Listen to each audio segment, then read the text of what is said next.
剛才啦就響比賽當中啦，新西蘭國家隊咧就攞咗一個技術性犯規嘅，咁證明咧其實都唔係有意嘅，但係咧佢哋嘅比賽咧就已經係全程投入，打得非常之激烈。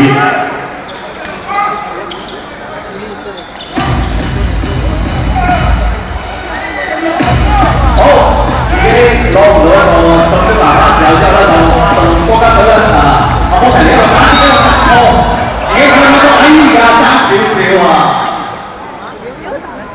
Very good guy. Yeah, they got to be very strong. The speed. 喺呢前個分好，新西蘭國家隊咧都同人換翻一個再大隻少少嘅高啲嘅中鋒入嚟。Now you can assign me to that picture they are coming at the first game.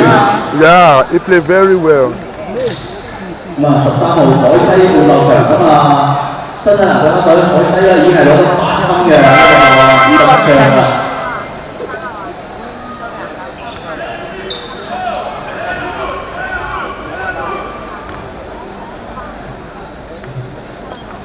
What's the scores now? Tade Pigo Gama. 好，第二個係問題嘅，而家我哋嘅合作國家隊6號嘅波弟咧就係攞到6分嘅名獎。